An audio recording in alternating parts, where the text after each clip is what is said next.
nosotros, cuando hacíamos estos vídeos, éramos muy fans de lo que estábamos haciendo. Y éramos fans en el buen sentido, es decir, que conocíamos el producto, yo creo que éramos buenos a la hora de evocar al espectador que había jugado al videojuego su experiencia. Y eso en un lenguaje audiovisual acostumbrado a adaptaciones de videojuegos made in Hollywood, que no han sido capaces de hacer eso, porque detrás hay productoras y ponen a un director que no ha cogido una videoconsola en su vida, se traduce en que de pronto la gente dice, esto sí. Y eso nos pasaba, por ejemplo, mucho con el de Max Payne, que sí había tenido una adaptación a peli, y decían, joder, esta es la buena y no de Mark Wahlberg, ¿no?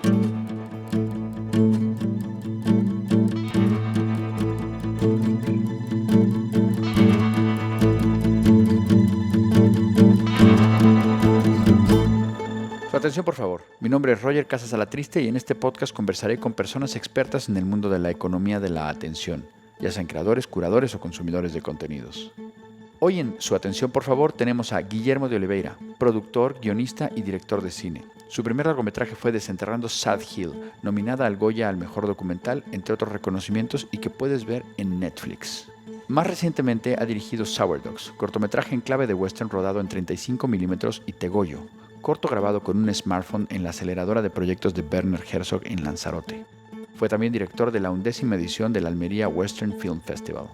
Con Guillermo de Oliveira hablaremos de la terrenalización de la magia del cine a partir de viajar a localizaciones de películas, de los secretos para hacer un crowdfunding exitoso y de los beneficios que tiene el contar historias con bases de fans preexistentes para entonces captar su atención. Muchas gracias por su atención. Estamos hoy con Guillermo de Oliveira. ¿Qué tal, Guille? Muy bien, ¿cómo estás? Encantado de tenerte por aquí. Al final de la entrevista, de su atención, por favor, le pido a los entrevistados que me recomienden a alguien con quien hablar del tema de la economía de la atención, y Santi Rivas, amigo en común que tenemos, nos recomendó hablar contigo sobre este tema. ¿Tú te puedes imaginar por qué? Como economía de la atención, por mi déficit. ¿Déficit de economía de la atención o déficit de atención? ¿Lo tienes diagnosticado? No, pero corre por la sangre de la familia. ¿Ah, sí? A ver, dicen que yo soy el centrado de los hijos, pero... No me digas. Sí. Bueno, mi hermano es una bomba de relojería. Pero y además, o sea, tú sí llegas a tener niveles de altísima concentración. Pero cuando estoy como muy apasionado en algo. Claro. Sí, eso es otro problemilla. Luego lo comentamos si quieres. Hay una imagen que tengo muy grabada de una foto de un niño de 5 o 6 años, encaramado en una valla, disfrazado de comando, ¿puede ser? Literalmente. ¿Qué estabas haciendo en ese momento? Pues no sé, era carnaval y yo le pedí a mi madre que me quería disfrazar de comando, pero no de un comando cualquiera, de Arnold Schwarzenegger en comando. Y entonces dice, ¿cómo que Arnold Schwarzenegger en comando? Y entonces le enseñó una foto, yo creo que debía ser pues de la revista de Canal Plus o de televisión o algo de esto. Y le digo, así, ¿no? Entonces es básicamente Arnold, como sale en la película, con el corte de pelo de punta. Le pedí a mi madre que me llevara a la peluquería y me pintara la cara con las franjas negras verticales y un traje militar así. Y luego mi tío Anxo, que es fotógrafo, me hizo la foto ahí encaramado en unas obras en Vigo que parecían unas ruinas. O sea que las películas, y no solamente cualquier película, sino las películas de acción, es algo que desde muy chiquito ya te apasiona. Sí, o sea, yo creo que mi primer contacto cinematográfico es, como todo el mundo, un poco el universo Disney, pero enseguida yo creo que con los primeros VHS que por casualidad programaban en televisión, grabábamos en casa y los que alquilábamos en el videoclub, siempre el ritual era ir el viernes por la tarde al videoclub y alquilar películas. Y en aquella época, principios de los 90, mediados de los 90, lo que copaba las estanterías de la zona de novedades eran títulos de acción. Y entonces yo creo que pues eso, con 7, 8 años empezó mi obsesión con Arnold, Stallone, Van Damme. Claro, porque no solamente es una afición, lo has dicho tú, es obsesión, o sea, es muy de fan. Sí, pero de forma totalmente inconsciente, sobre todo en aquel entonces. O sea, pues igual otros niños veían El Rey León 35 veces, yo veía Comando y repetía los diálogos y tenía algún amigo con el que compartía esto. Y además de disfrazarte, ¿llegaste en algún momento dado a hacer algo que tuviera que ver? O sea, de esta foto, ¿no? ¿Hay algún otro contenido que hubieras hecho así en muy temprana edad? No, para nada. No era... O sea, el cine lo interpretaba como consumo, pero en ningún momento me planteaba ser narrador ni dedicarme a ello. Eso vino mucho después. Con los desembarcos. con los desembarcos, sí. ¿Nos puedes contar de los desembarcos? Bueno, pues sí, o sea, más o menos yo creo que con 15, 16 años empiezo a decirle a mis padres que yo lo que quiero es ser director de cine. Porque me encantaba el cine, pero sin saber lo que es ser un director de cine, ni haber hecho nada, ni tener ninguna experiencia previa. Y entonces, bueno, mis padres al principio dicen, sí, venga, ok, pero tú haz el bachillerato de Ciencias de la Salud, por si acaso cambias de opinión, que para comunicación audiovisual te sirve, pero no queremos cerrar puertas. Y entonces, bueno, las primeras cosas que hago, incluso antes del desembarco, no tenía cámara de vídeo, pero tenía una cámara de fotos digital. Y empiezo a hacer pequeñas cosas de animación. Lo primero era, basándome en el making of the Matrix que había visto, digo, o sea que juntando fotos tú puedes llegar a hacer vídeo. Entonces cogía una manzana, la ponía en el centro de la mesa y entonces hacía como un bullet time alrededor de la manzana, haciendo una foto alrededor, pues 70 fotos y luego lo montaba. Y entonces dije, vale, entonces este es el principio de la animación. O sea, llegando pues a base de making of, hice pequeños cortos de Lego. Fuga en Legolandia, moviendo las figuritas, pasaba un tren ¿Y eso se puede ver en algún lugar? Lo tengo copia en casa, o sea, yo creo que no está subido a YouTube, pero debería hacerlo ya. Y luego vienen los desembarcos, que son Sí, estos entonces como... mi padre ve esos cortos de Lego y esos pequeños intentos de sacar algo que tuviera movimiento, y entonces mi padre sí, ahí me compra una videocámara mini DV y grabo el primer corto, que es una recreación del desembarco de Normandía al estilo Salvar al Soldado Ryan, con un par de amigos, bueno, 8 o 9 para que eso lo luciera, cavando una trinchera, con uniformes comprados de tienda de disfraces, tracas de petardos, gasolina, y hacemos pues una secuencia de, no sé, 4 minutos. En las Rías Baixas. En la playa de Panjón. Nada más.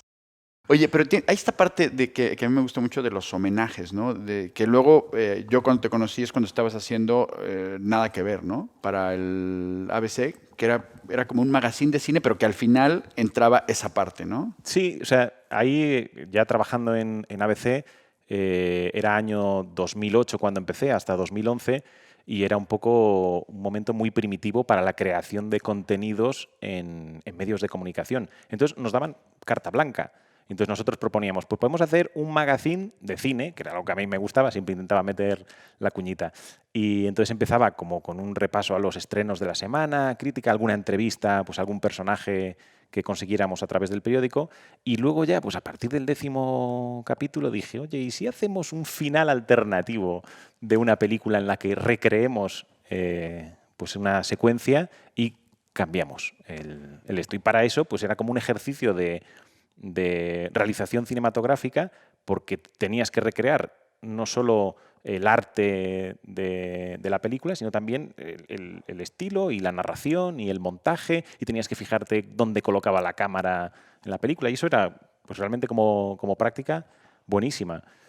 Y que además tenía el twist del final alternativo, que empezabas con una película. Claro, y muchas veces el gag era cruzarlo con otra y hacer algún tipo de guiño en este sentido. Por ejemplo, me acuerdo un final alternativo de Saw, la película esta que se despiertan dos encadenados en un sótano, y de pronto uno tiene un teléfono móvil y le pregunta, oye, ¿a quién vas a llamar? A los cazafantasmas. Y entonces se convertía todo y aparecían los cazafantasmas por ahí. Mencionas una cosa que me parece muy interesante y que nos da bastante contexto de la época. O sea, estamos hablando que era 2010, 2011, ¿no? Uh-huh. Y nos situamos en el canal de YouTube del ABC. Sí, sí. O sea que ahora, si uno piensa la imagen de qué puede estar pasando en el canal de YouTube del ABC, jamás te imaginarías algo así, ¿no? Y también habla en cierta forma, como de, no sé si es desdén o falta de interés de, oye, ¿qué está pasando en nuestros canales sociales, ¿no? Donde están realmente el tráfico más que a lo mejor en nuestra web. Y decían, los dejaban hacer a dos chicos de... recién salidos de la carrera, o sea, pues 22 años. Como mucho. Sí, sí. Qué divertido, ¿no?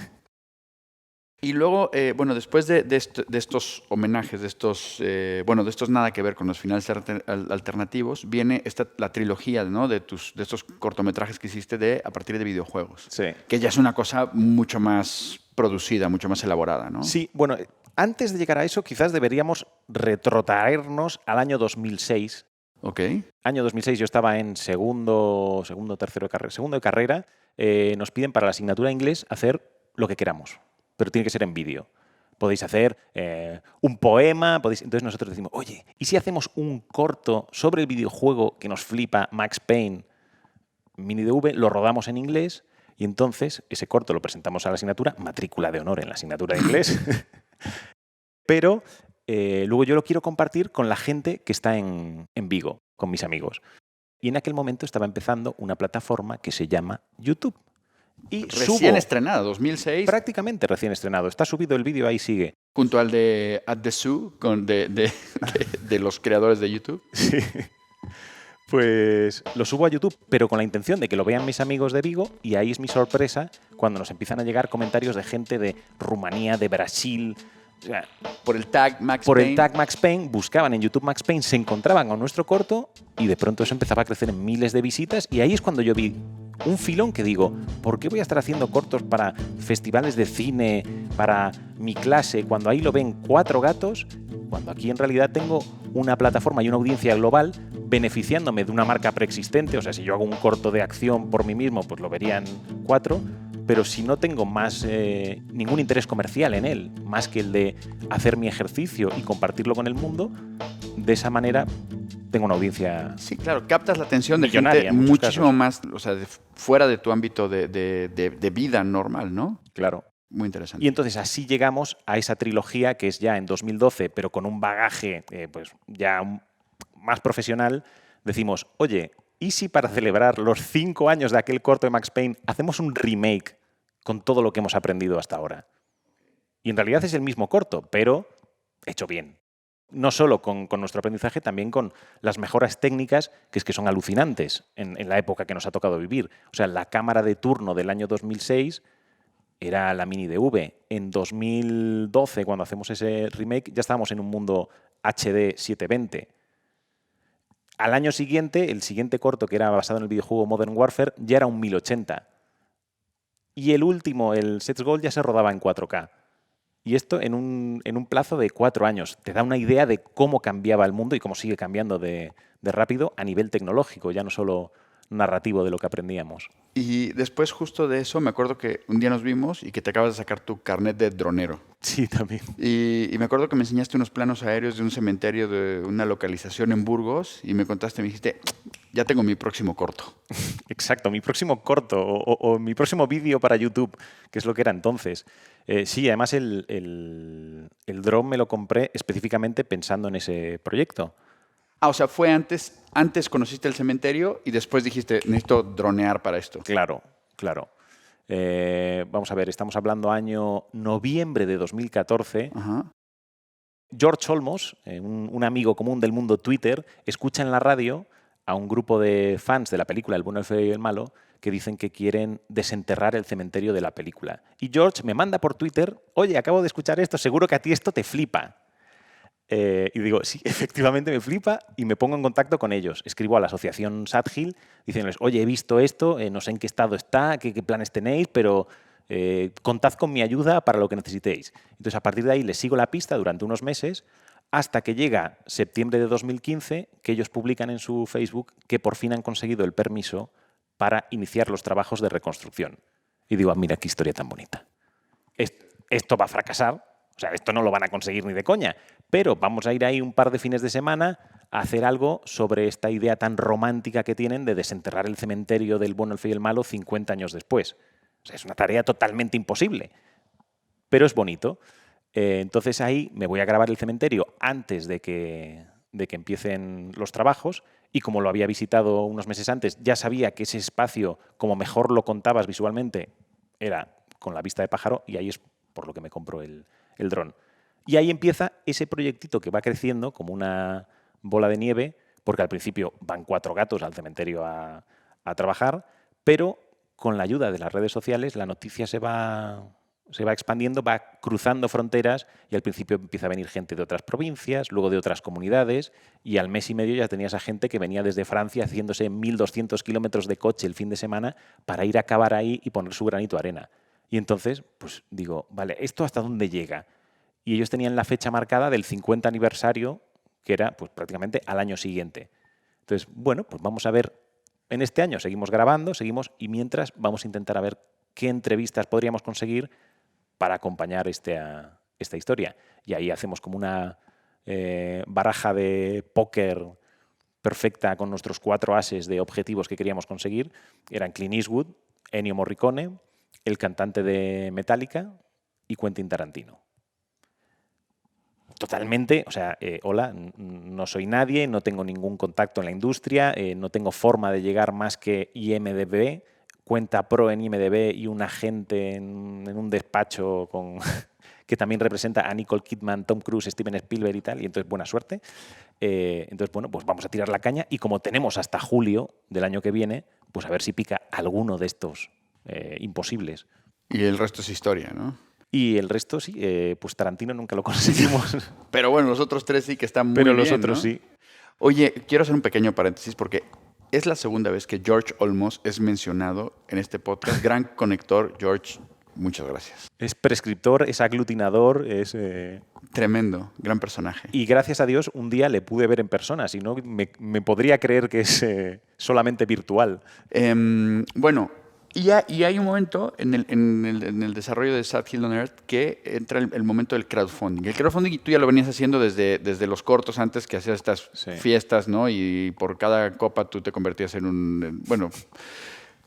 sí, más ¿no? o menos. Sí, era un crowdfunding la sin... Redemption Barbecue. Era un crowdfunding sin plataforma o sin plataforma digital. Y luego este crowdfunding que me pareció que estuvo súper bien tirado y que además no solamente consiguieron los objetivos, sino que los superaron por muchísimo. Y a mí es un tema que me interesa muchísimo. ¿Cómo funciona o cuáles serían las claves para hacer un crowdfunding efectivo? Cuesta, no lo sé. O sea, en nuestro caso, a mí me ayudó mucho la experiencia de haber hecho crowdfunding previos con una parte que era, digamos, analógica, física, la de tomarte unas copas y con ese dinero recaudado contribuir a la producción, pero luego sí había una digital utilizando las plataformas. Campañas muy pequeñitas, pues para Max Payne era un objetivo de 1.500 euros. En Modern Warfare hicimos otra que era 3.000. En Sets Gold llegamos a hacer una de 12.000 euros que no llegamos a cumplir el objetivo, se quedó en 9.000, pero como teníamos la campaña flexible, recibías el dinero igualmente y nosotros pues completamos el resto a base de hacer barbacoas y lo que hizo falta. Entonces, ese bagaje ya me ayudaba a ver, pues, por ejemplo, qué tipo de recompensas funcionaban, cuáles luego no eran una hipoteca personal de tiempo y recursos, porque, o sea, hacer un póster, por ejemplo, regalar el cartel, es algo muy eficiente porque tú haces 200 carteles y el coste por unidad es bajísimo, es inferior al euro, pero luego tienes que tener en cuenta, por ejemplo, el de envío. Si lo envías en un tubo, el tubo eso te encarece.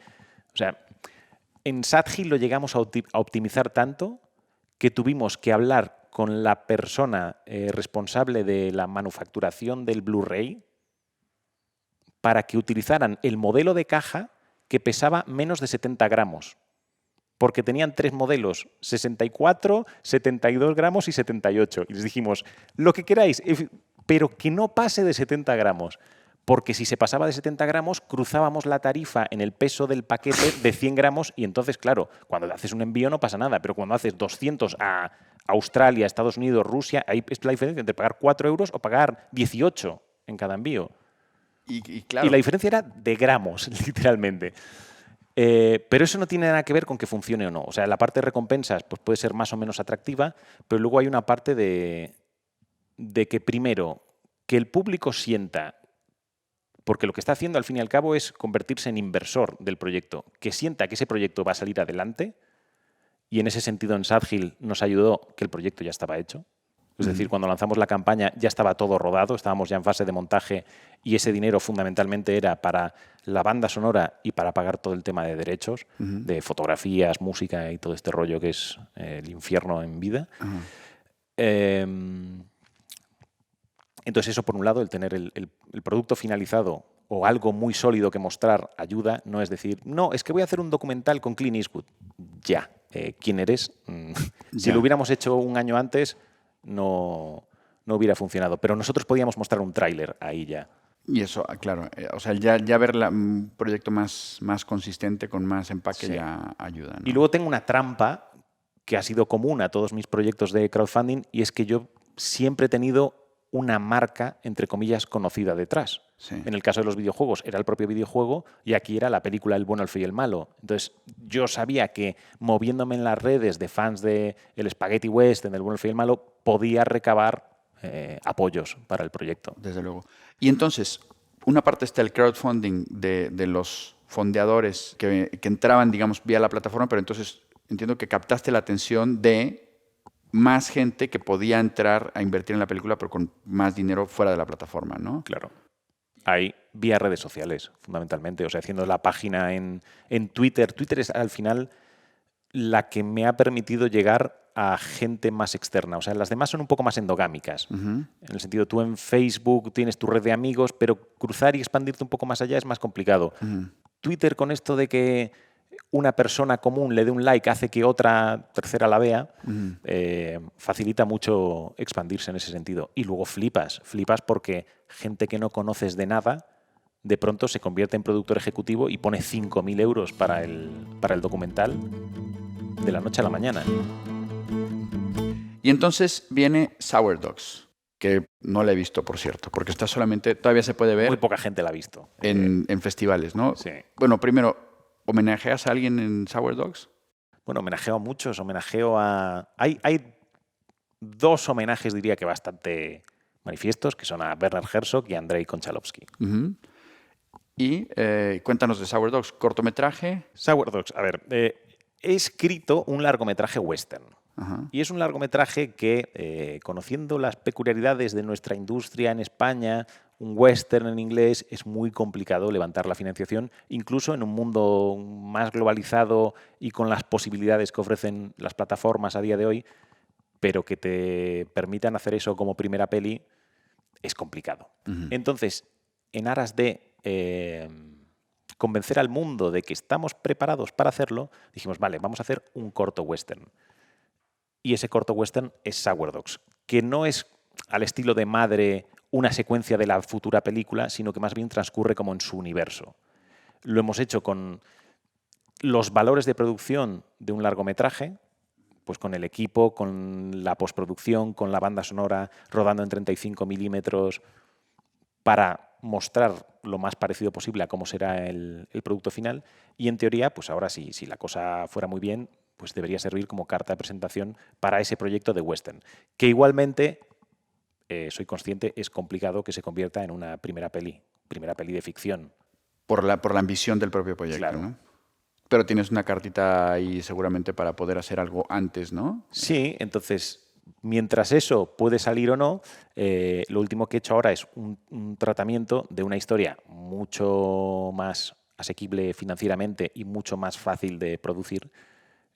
Una historia más personal, una historia que transcurre en Vigo, en mi ciudad natal, a principios de los 90. ¿En vivo y en directo?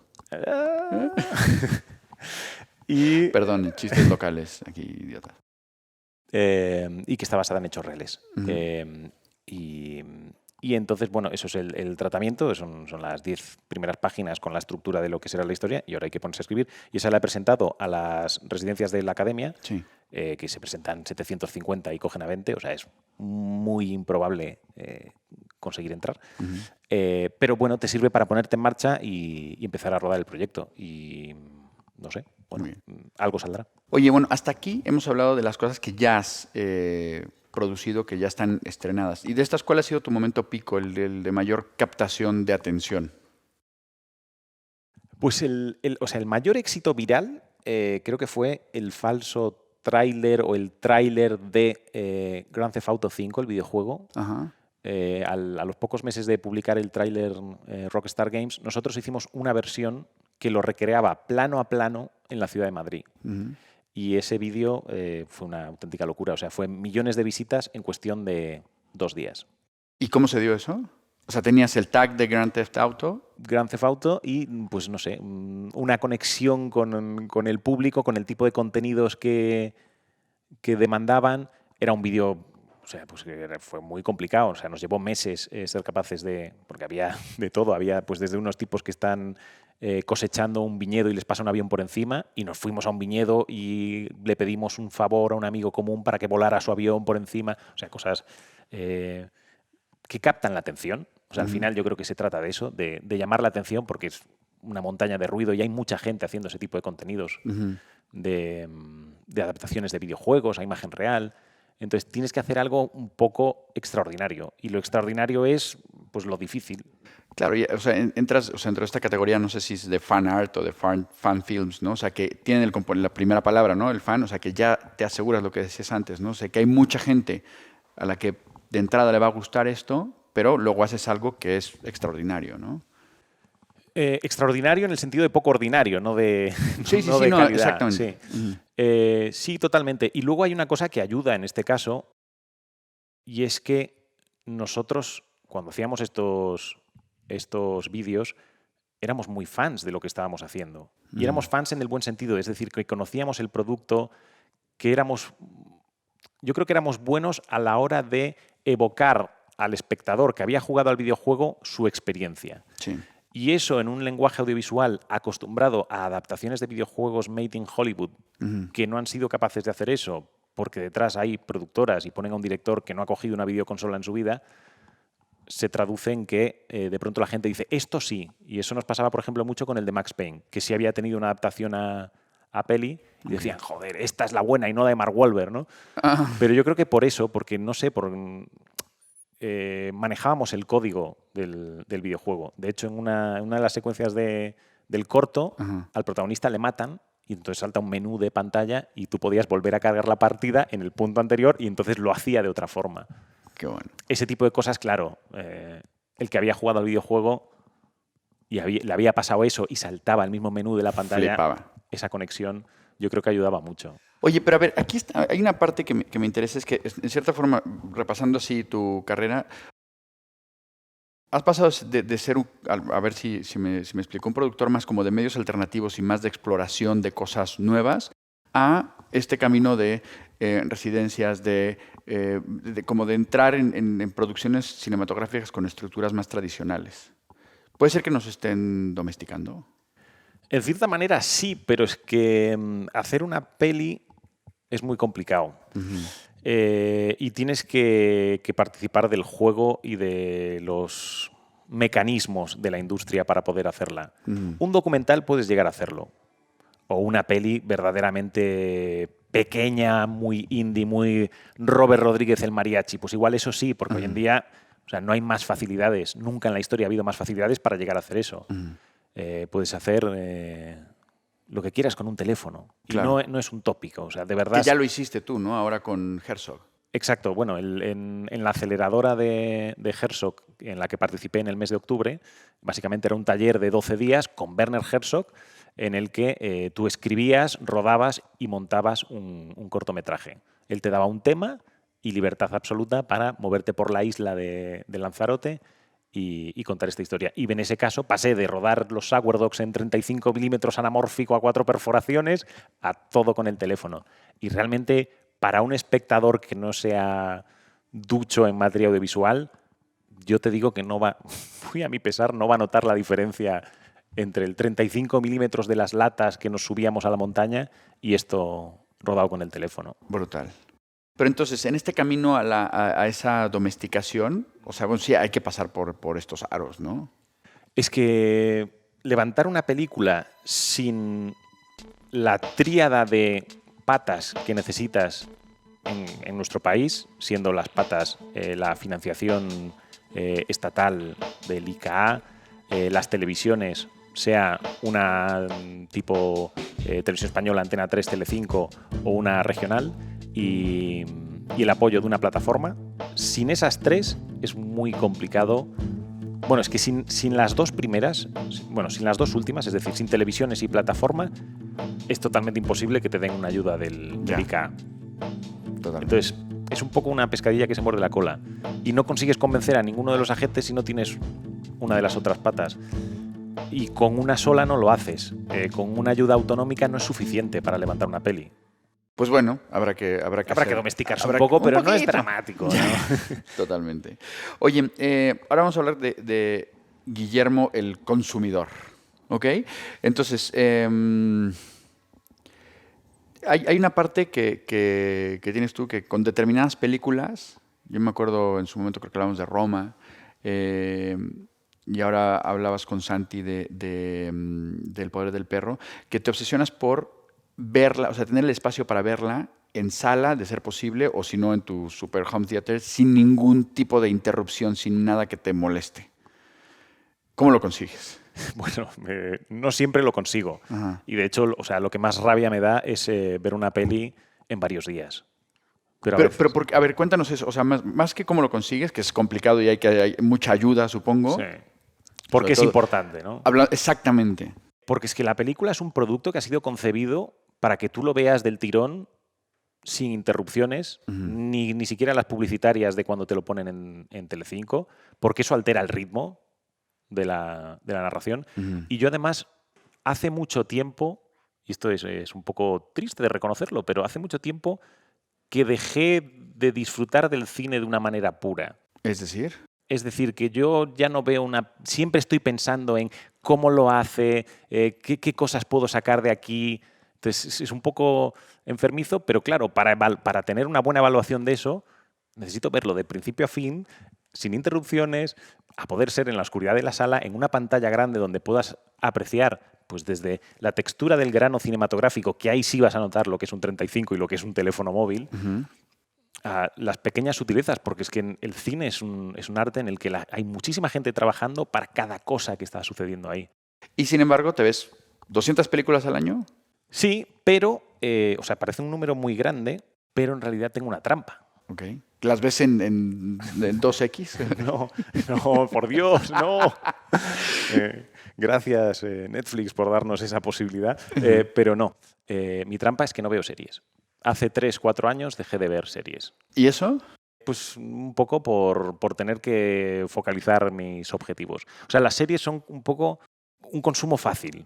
Sí. O sea, yo me pongo a ver una serie y me engancha como a cualquiera y me quiero ver las 12 temporadas, pero al final la historia que me está contando es un poco la misma, más desarrollada, y aprendo más viendo cine, viendo películas, que una serie de 6 temporadas. Sí mantengo series de 6 capítulos, miniseries, estas sí veo algunas de ellas. O sea, lo dices porque prefieres ver como el ejercicio de síntesis o de narración. Porque yo es lo que quiero hacer. Ya, Yo ya. quiero hacer cine, entonces necesito aprender los códigos del cine. Y son los que más... O sea, es que es infinito. Es infinito y tengo que intentar centrarme en algo y solo ver películas. En realidad, si lo piensas, si quitas series, no es tanto. Son 400 horas de consumo. Tú te ves Los Sopranos, sus 6 temporadas, igual son 100. Ya. Pero bueno, de todas formas, te tienes que organizar para ver 200 películas al año, ¿no? Eso ya es más fácil. Hombre, tener 2 hijos no lo pone fácil, pero sí, hombre, sí, al final... De verdad, o sea, cualquier consumidor de series ve sus 400 horas al año. Oye, y con toda la oferta que hay, ¿cómo decides qué ver? O sea, creo que si a una persona normal le cuesta, o sea, te enfrentas al grid de Netflix o a la oferta que haya en cualquier plataforma y ya cuesta trabajo porque te guías por el póster o te guías... Para ti debe ser complicadísimo elegir cuál es la próxima, ¿no? Sí, o sea, no es complicado porque tengo un watchlist infinito. Te organizas, o sea, tienes una lista de, oye, las Uso siguientes... Letterboxd, Ajá, por un lado, que ahí voy añadiendo películas a mi watchlist, ajá. y luego en plataformas, por ejemplo, en Netflix, si me pongo a navegar me parece un infierno. Entonces intento ir más a tiro hecho, Sí. porque nunca encuentro qué película podría ver. Sí, Pero es en cambio, la media hora de búsqueda, ¿no? claro. En cambio, en Filmin tengo como tantas deudas pendientes con cine clásico que mi propio watchlist en Filmin tengo ahora mismo 40 pelis ahí. Eso es Letterboxd, ¿qué es? ¿Cómo funciona? Letterboxd es una red social Ajá. en la que... Para antisociales. para antisociales que no quieren estar en las otras, ¿no? O sí están, pero bueno, ¿qué daño hace una más, ¿no? No, lo bueno es que, como está centrada únicamente en cine, de hecho creo que no tiene series. Fíjate, ¿eh? Entonces, como no cuenta para Letterboxd, no me interesan. Donde tú básicamente pues, calificas películas, si quieres, las marcas como vistas, escribes una pequeña review y cuando tú te interesa una película, pinchas en ella y ves cuáles de tus contactos comunes ya la han visto, qué opinión han dejado de ella, si es que han dejado alguna opinión o una simple nota, y entonces eso ya te ayuda a tener como tus prescriptores de cine, gente con la que tienes afinidades. Es un poco Film Affinity, Okay. pero Pero de film. pero con gente de tus círculos. O sea, Ok. es que en Film Affinity yo al final no encuentro a nadie conocido. Es Y en como... Letterboxd, sí. Sí, con Film Affinity pasa un poquito lo de TripAdvisor, ¿no? O sea, que la gente opina de un restaurante y dice, ay, es que me pareció, no sé, muy caro, me pareció muy feo, me pareció no sé qué, y Ya. al aire. Pero luego entonces las ves y luego las comentas. Yo en mi caso no soy mucho de hacer crítica. Si me preguntan específicamente qué te ha parecido, tal, sí lo hago más vía Twitter o así. Claro. Pero aunque sea el simplemente hecho de poner una nota, Ujú. yo, por ejemplo, nunca califico por debajo del 2,5 sobre 5. O sea, a la peor película que he visto le pongo un 2,5. Solamente porque ya la hicieron, la terminaron, Porque, ya merece. o sea, cuando has hecho algo remotamente cercano a eso, sabes lo que ha sufrido la persona que lo ha hecho. Aunque luego sea, pues, nació muerto, pero, pero pusieron todo su esfuerzo, de verdad. Hay mucho cariño detrás de la peor película. Y luego cuando te gusta una película mucho, viajas a los sitios donde han rodado las películas. Bueno, así es un poco como George Olmos presumió que a mí me podría interesar la historia de Sad Hill cuando la escuchó en la radio. Porque él había visto que cuando hago viajes intento ver si hay alguna película, alguna obra que se haya grabado en los sitios que voy a ver, y me gusta mucho hacer ese ejercicio. ¿Y por qué? No es algo totalmente razonado. O sea, yo creo que me gusta evocar, y esto es un poco la respuesta que buscaba Sad Hill, el documental. A mí me gusta estar en ese sitio. Por un lado, hay una parte puramente práctica de decir, vale, joder, aquí esto se podía convertir en una buena localización para rodar. ¿Dónde puso la cámara?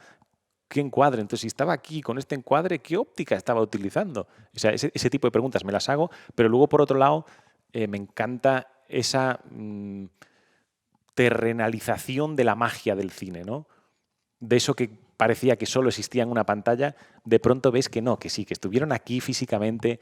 Y para mí eso lo hace tan mítico como cualquier otro hecho histórico. O sea, pues por lo mismo que vas a la Plaza de la Bastilla y ves donde le cortaron la cabeza a María Antonieta y dices, Claro. oh, madre mía, pues esto sí, y te imaginas todo eso, pues lo mismo sucede para mí con el cine. Sí, es parte de nuestra historia. O sea, cada quien tiene sus referencias y sus mitos históricos que pueden ser religiosos e ir a visitar una catedral o un campo de batalla o una localización de...